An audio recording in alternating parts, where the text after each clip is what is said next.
Thank you for having us today. Yeah. Thank you guys. So you do something quite interesting, and you have such an interesting name, Cheriyasekasi. So what is it that you do in a nutshell?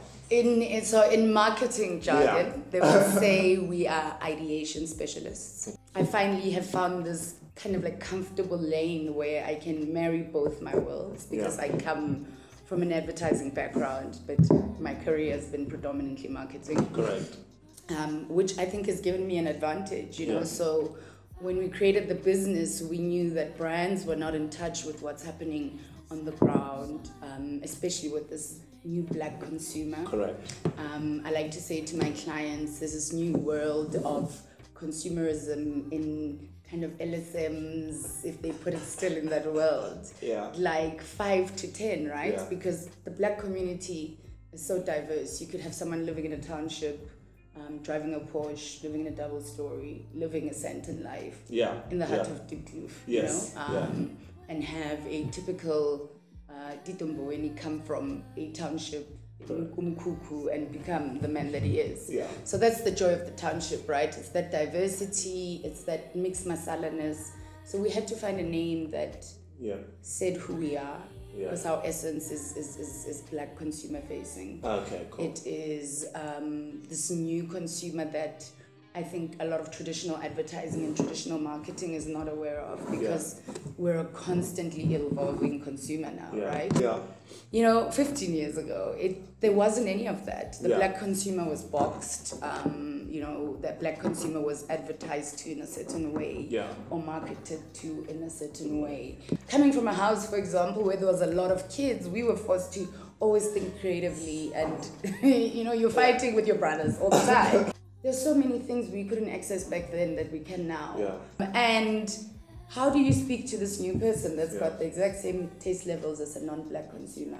Once I got into advertising, I was like, this isn't, no. It's not the one. This is not my world, no. And only because I wanted to be able to affect the decision before it was executed, right? So graduated as an art director, AAA. So my job was going to be layouts, you know, the account directors, this looks nice. and those people at BDUs were still going to manage the actual what client wants.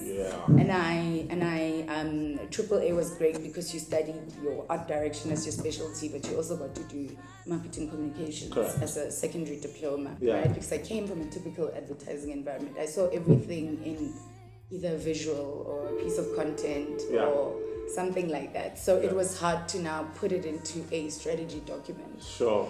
Because I saw the end. And with marketing, you have to think of it from beginning to end. And I got into a CBC, and I worked in a department that focused on all 3 channels. And we kind of created CSI projects and events that were aligned to empowering South Africa, showcasing our talent. And I was young and like working with stars. Everything I do is driven by my passion. I mean, even when I want to give up, I'm like, and then what are you going to do? You know, what else do you love this much that you drop it and go sell houses, or you know? Because for me, it's always been wanting to be in a space to create.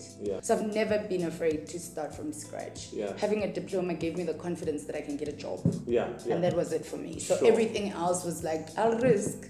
I graduated in 2003. I was the only Black female art director in my class. You know, the other males was Umonde, and Marcus, and Arima and Reggie. There were like 3 other guys. And even getting into art direction, I was like, what is this world? You know, like, I like it, it's cool, I enjoy it, but what does it become in the future? How does it become bigger?